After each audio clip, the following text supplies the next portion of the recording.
writing center in your classroom? Or maybe you have questions about setting up a writing center, like which materials should you stock the center with? Or what if you don't have any space?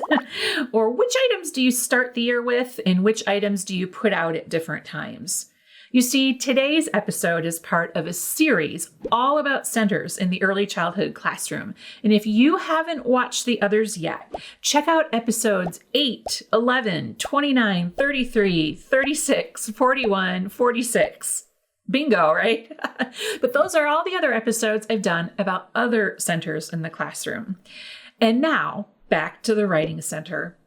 You see, I get asked often about which materials I recommend having in each center in the preschool or pre-K classroom. And the writing center seems to be particularly tricky for several reasons. Now, during my 20 plus years in the pre-K classroom, I've had lots of different writing centers and a variety of different materials in my writing center. And there are some materials that young children are drawn to, like moths to a flame, and others that just sit there and gather dust. So in this episode of Elevating Early Childhood, I'll be sharing the most popular writing center materials based on my students' interest levels and more. So let's get this writing party started, shall we? So what is it about the writing center that makes it so tricky? And the first thing is lack of space. I think we could all agree that none of us has enough space in our classrooms to do everything that we want. But there are some things you can do to make it work in the space that you do have. The other thing that makes it tricky is the right materials. Having the right materials in your writing center can make or break it. And finally, the third tricky thing is knowing what items to put out at the beginning of the year and knowing what items to trade in and out throughout the year. That's a real stumbling block too. So let's talk about the lack of space first.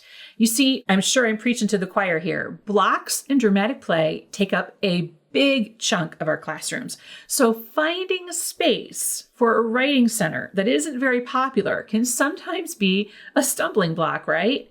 But what if I told you that it doesn't matter how big or small your writing center is? You see, I believe that it's all about having the right materials and having those materials organized neatly so students can find exactly what they want when they want it. So the way you can do that is by making sure that everything in the writing center is clearly labeled.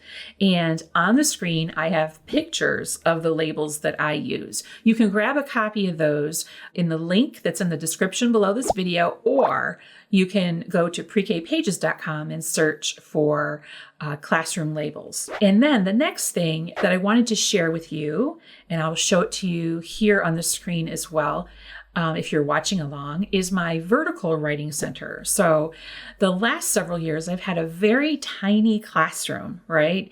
And I didn't have room for what I had usually had. And what I usually had was a table that sat 6 in a nice 3-shelf bookshelf where I could put all of my materials and clearly label them. But in that space that I've had recently, I'm not able to do that. So I created a vertical writing center because it's not about having a shelf to put the things on. It's just about having the things, right?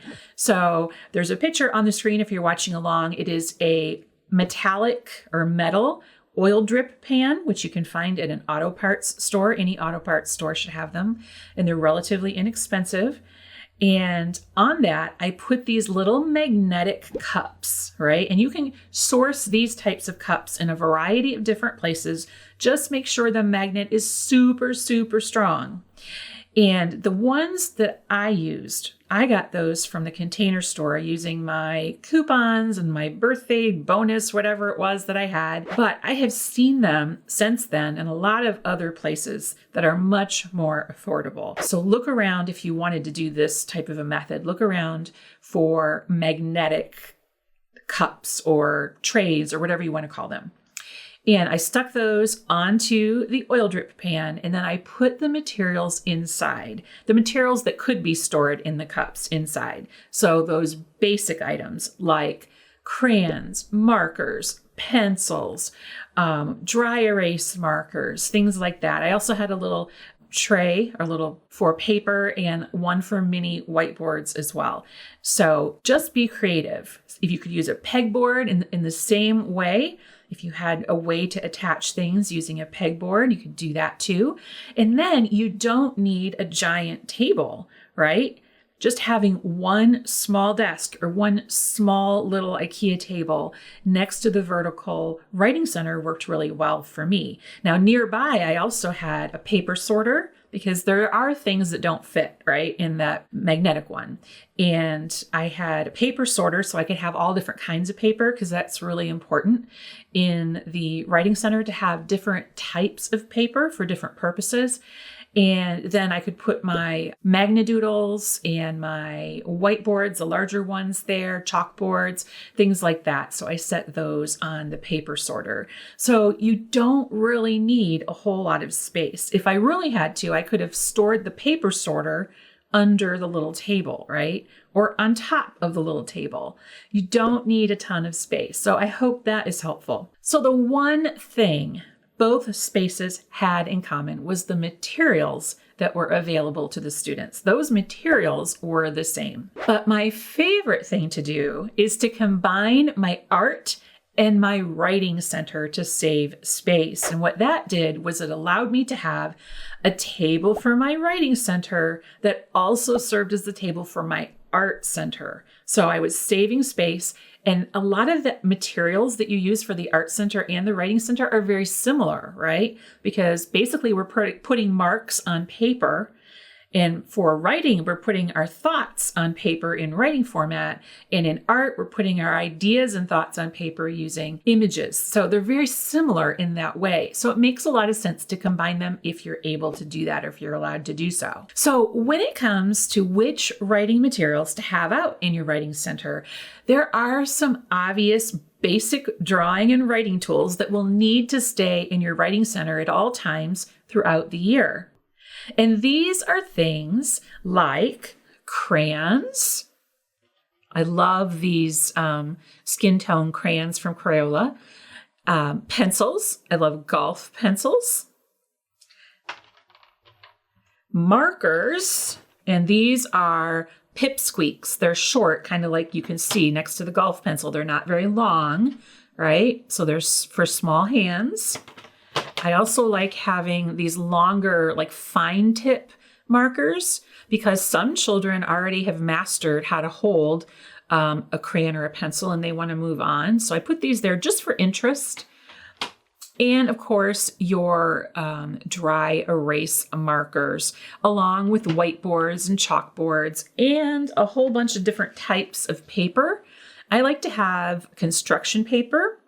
In the beginning of the year, one of my tips is to cut your construction paper in half because most little kids at the beginning of the year in pre-K 4 do not fill up an entire sheet of paper before they say that they are quote unquote done. And then I cut up different types of colored paper. This is like a cardstocky type that you would put. Sometimes I like to run my parent newsletters on these back in the day, but I put out colors as well. So that is your basic writing center starter kit, if there is such a thing. But there are other materials that can make or break your writing center. And these are high interest items that are going to motivate your little learners to visit this center. And these are things like alphabet stamps and ink pads. They love, love, love stamping their names. And of course, one of my favorite tricks or hacks is to use an ice cube tray and write the letter in the bottom of each slot with a Sharpie. And this way, they are much more apt to play or stamp their names or words or friends' names or whatever if you have them organized in a tray like this. It's also great for matching visual discrimination. They have to put them back into the right place when they're done. And it just makes everything so much easier and clean up as well. So alphabet stamps is a must, in my opinion, in your writing center because you can write with stamps. You can make names and words. alphabet collage squares and glue sticks. I don't have those here, but I do have a freebie for making your own alphabet collage squares. All you have to do is print them on colored paper.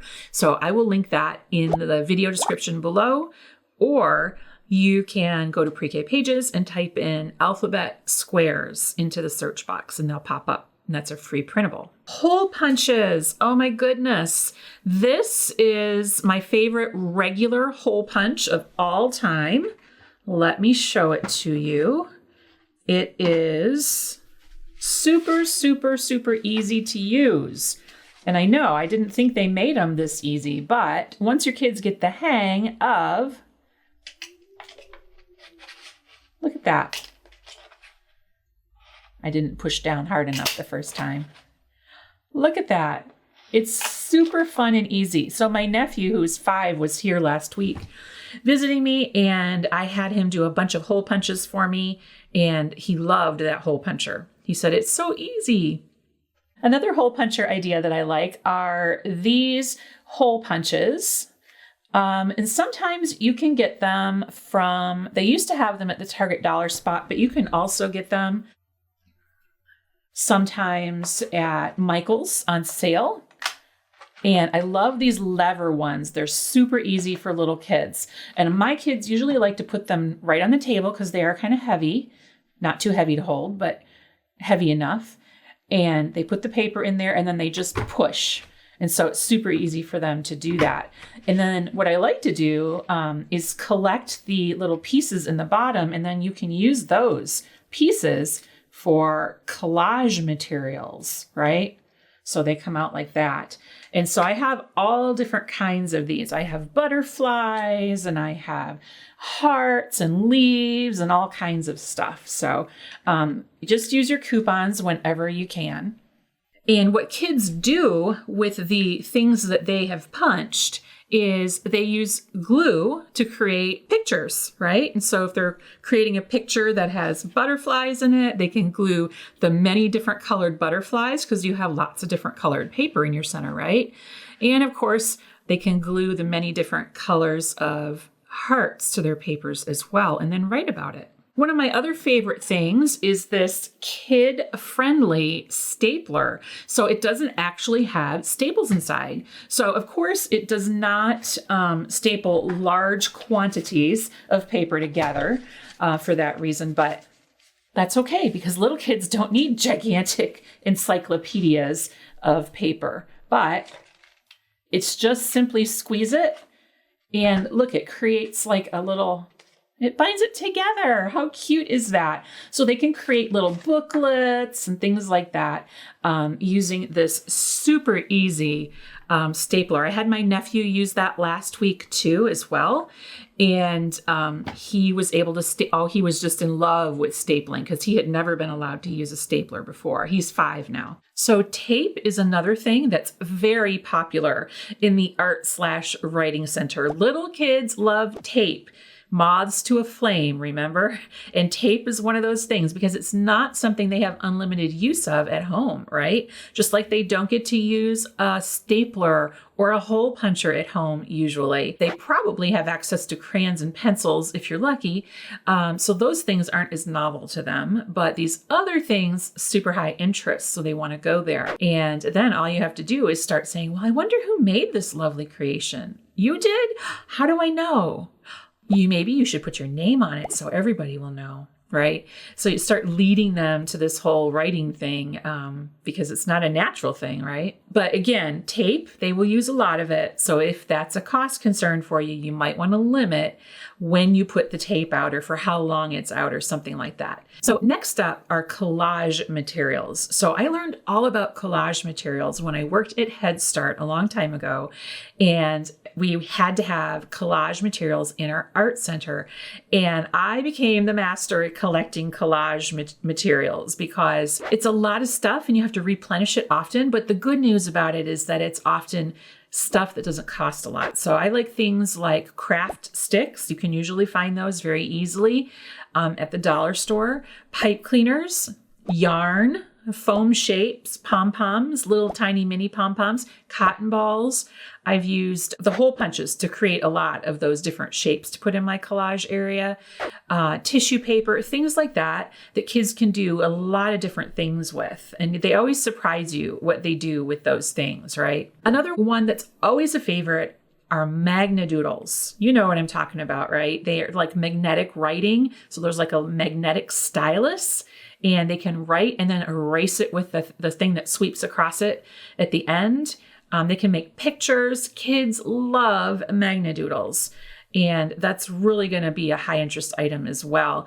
And then one personal thing that most people don't have on their list, but this was something I started doing many years ago in Head Start because we had to have all the collage materials, hashtag all the collage materials, used greeting cards. I started collecting them because I found that my kids loved cutting out the pictures and images on the greeting cards and gluing them to paper and like creating a picture or like a whole new card out of the thing. So I just tore them in half. So I just had the front, and I would just put the fronts in a tub or a basket or a bin, whatever you use for your collage materials.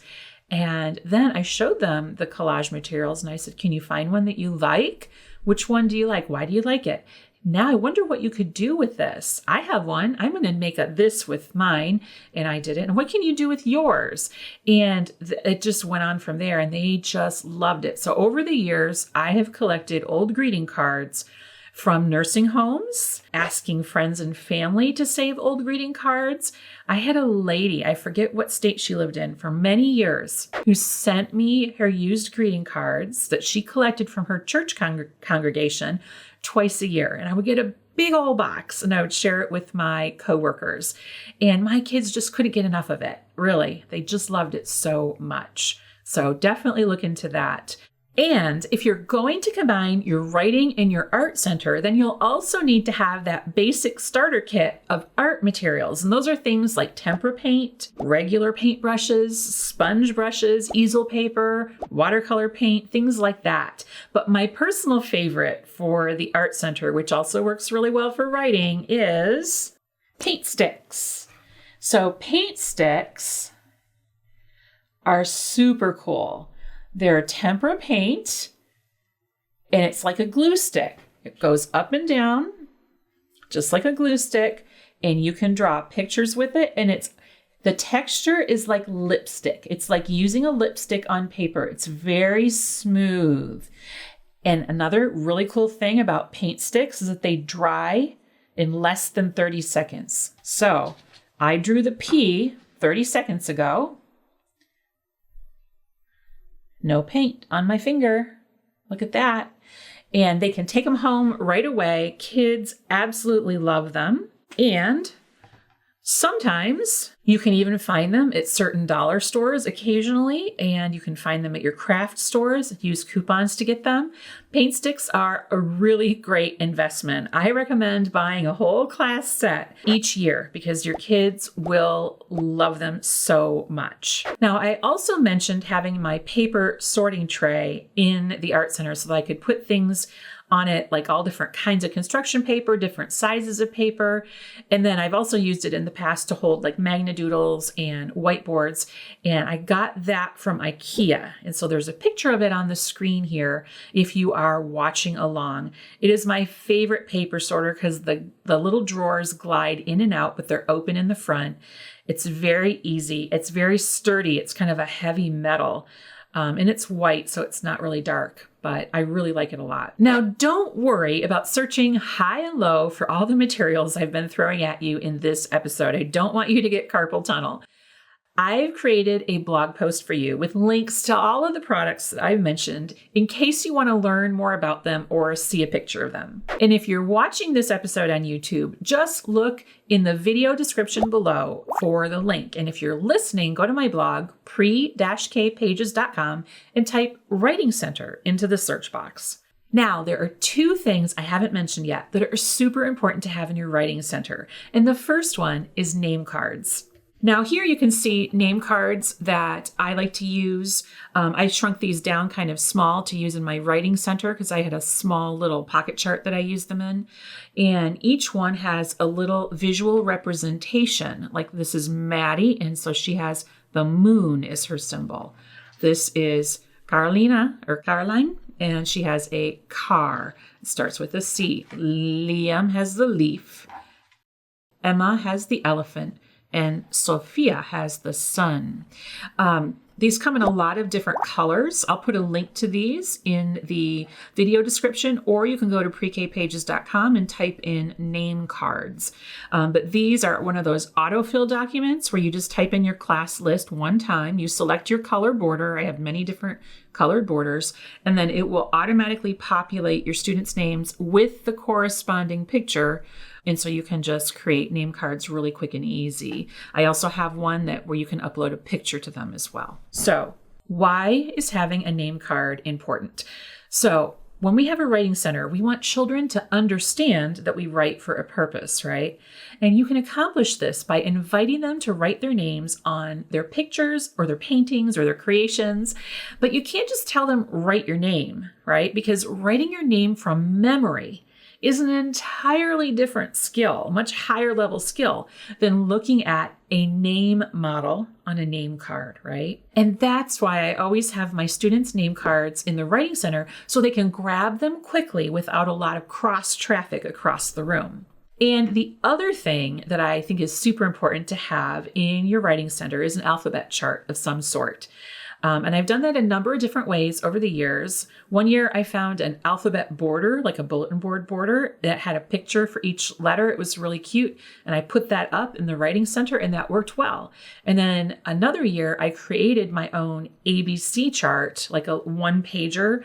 And I put those in the writing center so children could pull them if they wanted to, like maybe spell a friend's name or know how to make a certain letter, things like that. They came in handy in those types of situations, because they need to have that model of a letter or names in order to really understand how to make those letters if they're not at that stage yet where they've internalized that. Does that make sense? Next up, let's talk about which items you should start the year with and which items to put out at different times. Remember that basic starter kit I mentioned earlier? In the beginning of the year, you put out the following items from that list: your basic writing tools like pencils, crayons, and markers, a variety of paper, and your students' name cards. That's it. For the very beginning of the year, that's all that they need. That's plenty. And then once you've introduced the center to your students and those materials as well, and they've demonstrated success using those materials on their own, then you can gradually begin to introduce some of the other things from the list. I don't recommend going home on a Friday with your basics out and then them coming in on Monday with all the other stuff. It's gradual. And you may be wondering, what are the benefits of having a writing center?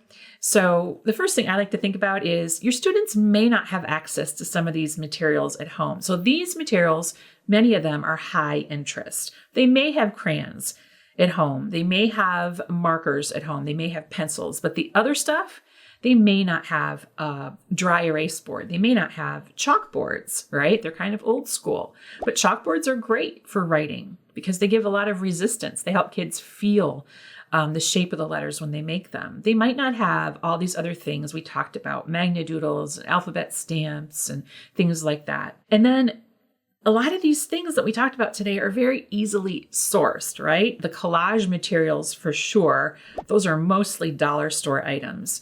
You can get your crayons, markers, glue, scissors. I also keep those in my writing center. You can get all of those things at your local big box store, right? Any back to school sale, you can get all those things. Another one that I really think is important is it doesn't need to be near an outlet. Whenever I have a center that requires an outlet, I always panic because there are never enough outlets in the classroom, unless your school was built really recently. And of course, the Writing Center promotes creativity for both writing and art. Remember, putting our thoughts on paper in the form of writing or making marks, that's a creative process. And then art, we're putting our ideas in pictures and shapes on paper. And that's also a creative process. So it promotes creativity. So if you want to learn more about how to set up other centers in your classroom, then you might want to grab my free Center Essentials guide, which includes materials lists and pictures for each center in the preschool classroom. And if you're watching along on YouTube, I've included that link to the Center Essentials free guide in the video description. And if you're listening, go to pre-kpages.com, type Center Essentials in the search box at Pre-K Pages, and you can grab your copy today. And if you want more in-depth information about setting up centers and troubleshooting in your preschool classroom, I will be holding a very special training just for our Teaching Trailblazer members in August. So that's it for this episode. Onward and upward. If you think these videos are valuable, you have got to come check out the Teaching Trailblazers program. Teaching Trailblazers is the place for teachers like you to get the professional development resources and support you need to thrive. It's where you can learn relevant, life-changing best practices with professional development created specifically around the challenges early childhood teachers face. It's where you can get access to a complete research-based pre-K curriculum that you can use either to supplement your existing curriculum or use on its own to get 100% of your students kindergarten ready by the end of the year. And it's where you can hang out and connect over all things early childhood with other teachers just like you and me. It's my favorite place on earth, and it will change your teacher life, I guarantee it. Come join us at teachingtrailblazers.com to get more information and apply today. That's teachingtrailblazers.com. I can't wait to see you there.